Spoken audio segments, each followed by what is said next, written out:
My dear students, एक बार फिर से आप लोग का स्वागत है। मैं उम्मीद कर रहा हूँ कि आप लोग मेरे चैनल को बहुत पसंद कर रहे हैं और बहुत सारी जानकारी की उम्मीद भी कर रहे हैं।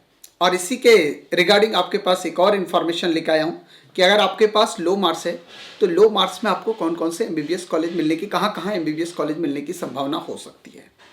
लेकिन आपको बता दूँ कि अगर आपके मार्क्स कम हैं, आपको लग रहा है मुझे वेटनरी में मिलना चाहिए, मुझे बीएमएस मिलना चाहिए, बीएचएमएस मिलना चाहिए, बीडीएस मिलना चाहिए, एसटी कोटे में हूँ, एससी कोटे में हूँ, एमबीबीएस मिल जाएगा, ये सारी संभावनाओं पे आप जो है वो पूर्ण विराम लगा लीजिए। आप मेरे साथ लाइव सेशन पे इंस्टाग्राम पे डेली जो है वो जब तक काउंसलिंग होगा 10:30 बजे तक मेरे को रोज़ मॉर्निंग में मिलिएगा 10:30 से 11 बजे तक। और इस आधे घंटे के ड्यूरेशन में आप अपने जो भी डाउट्स हैं वो फेस टू फेस प्रोग्राम आके आप हमसे बात कर सकते हैं।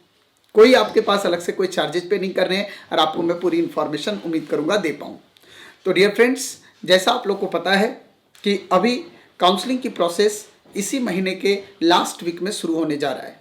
अब आपके पास बनता है कि ऑप्शन क्या क्या आपके पास मिल रहा है। तो अगर मैं बात करूं कि अगर आपके मार्क्स 500 और 600 के बीच में जा रहे हैं तो बहुत सारे लोग को कन्फ्यूजन चल रहा है।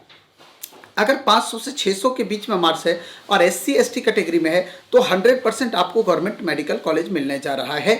अगर आप तेलंगाना से बिलोंग करते हो, हिमाचल से बिलोंग करते हो, उत्तराखंड से बिलोंग करते हो तो इन स्टेट में हो सकता है 480 प्लस मार्क्स पे भी आपको एससी एसटी कैटेगरी में एमबीबीएस कॉलेज मिलने की संभावना हो सकती है। ये तो गवर्नमेंट मेडिकल कॉलेज की मैं बात कर रहा हूँ। अगर आपके पास 500 से 600 के बीच में 580 590 स्कोर है तो आपको ओबीसी कैटेगरी में भी वेस्ट बंगाल वगैरह में कॉलेज मिलने की संभावना है, इसलिए आप ऑल इंडिया कोटा की काउंसलिंग अटेंड कर सकते हो। लेकिन अगर मार्क्स 300 है, अगर मार्क्स आपके पास 400 है तो आपके पास एक अलग अपॉर्चुनिटी बनेगी। अब आपके पास अपॉर्चुनिटी बनेगी प्राइवेट कॉलेज की। और जब प्राइवेट कॉलेज की अपॉर्चुनिटी बनती है तो हमारे दिमाग में सबसे पहली बात जो आती है वो निश्चित तौर पे कर्नाटका की बात आती है, क्योंकि सबसे ज़्यादा प्राइवेट कॉलेज कर्नाटका में है जो कि बेस्ट एजुकेशन क्वालिटी के लिए भी जाना जाता है। जी हाँ, एमबीबीएस इन कर्नाटका सबसे पहले दिमाग में आप बैठा लीजिए। बेसिकली मैं इस वीडियो में कर्नाटका के इसलिए बात करने जा रहा हूं कि कर्नाटका में मॉप अप राउंड और स्टेज वैकेंसी राउंड जो होता है उसमें एमबीबीएस के चांस बहुत अच्छे बन जाते हैं अगर आपके कम मार्क्स भी हैं और बजट थोड़ा ज़्यादा आपका है तो। कर्नाटका में प्राइवेट कॉलेज में एक्चुअली बात करें तो एकेडमिक क्वालिटी बहुत अच्छी होती है और यही कारण है कि लोग जो है वो एक बड़ी रकम देके, एक हैवी फीस भर के भी कर्नाटका से मेडिकल करना पसंद करते हैं। अब आपको ध्यान क्या रखना है कि इस दौरान आपको किसी भी ब्रोकर के चक्कर में, जिसको हमारी भाषा में दलाल बोलते हैं, ऐसे लोगों के चक्कर में ना फंसें। इस टाइम बहुत सारे पेरेंट्स मुझे बोल रहे हैं कि सर वहाँ पे 15 लाख रुपया मांगा जा रहा है, 20 लाख मांगा जा रहा है, एडमिशन के बाद फिर आधी फीस ली जाएगी। तो मैं उम्मीद करूँगा कि आप लोग ऐसे लोगों के पास ना फंसें और आप लोग जो है वो जिस कॉलेज में, प्राइवेट कॉलेज जो है कर्नाटका के, वहाँ आप डायरेक्टली संपर्क करके वहाँ के पिछले साल का कटअप की जानकारी ले सकते हैं और इस साल के अप्रॉक्स क्या कटअप जा सकता है उसकी भी जानकारी ले सकते हैं।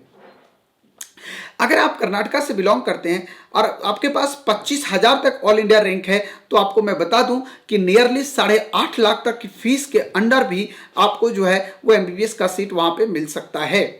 अब वहां पे क्या है, एक स्ट्रे वैकेंसी राउंड जो एक स्पेशल राउंड है जिसमें आप 300 स्कोर वाले को भी एमबीबीएस, 350 स्कोर वालों को भी एमबीबीएस मिल जाने के चांस है अगर आपके बजट हैवी हैं तो। अब उसमें क्या होता है कि मान लो मॉप अप राउंड जब कंप्लीट हो जाता है उसके बाद अगर मॉप अप राउंड में भी कुछ सीटें रिमेनिंग बच जाती हैं तो वो सीटें कॉलेज को ऑटोमेटिकली ट्रांसफर कर दी जाती हैं, जिसकी काउंसलिंग कॉलेज अपने ही बेसिस पे करता है। उसका कोई स्टेट काउंसलिंग या ऑल इंडिया काउंसलिंग से लेना देना नहीं होता है। और जब कॉलेज अपने लिहाज से काउंसलिंग करती है तो आपका चांस अच्छा बनता है कि आपका कॉलेज में एडमिशन मिल जाए।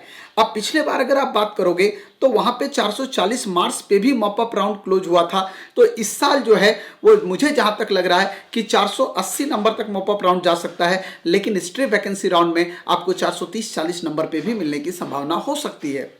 इसके अलावा अगर कर्नाटका की बात ना करें, मणिपाल की बात करें और आपका 550 लगभग रेंज बन रहा है स्कोर का, 520 रेंज बन रहा है स्कोर का, तो आप मणिपाल के लिए एलिजिबल हो सकते हैं, क्योंकि मणिपाल में आप अप्लाई कर सकते हैं। मणिपाल ने एक नया मेडिकल कॉलेज खोला है, मैंने वीडियो दिया था आपको कि आपके पास जमशेदपुर टाटा नगर में एक नया मेडिकल कॉलेज खोला है, जिसमें टाटा मेडिकल जो है उसका हॉस्पिटल जो है वो उसने हायर किया अपने साथ, मतलब उसके साथ उसने टाई अप किया हुआ है वहाँ पे एडमिशन के लिए।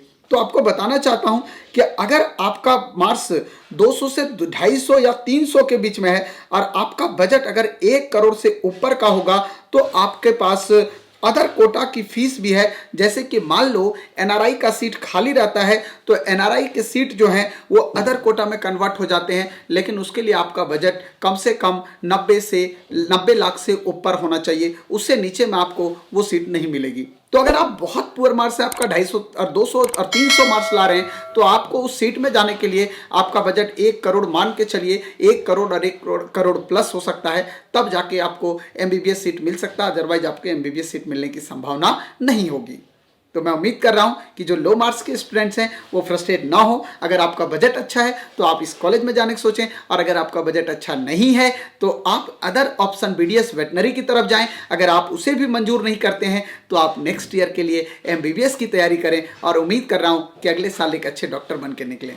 Thank you so much for watching my this video.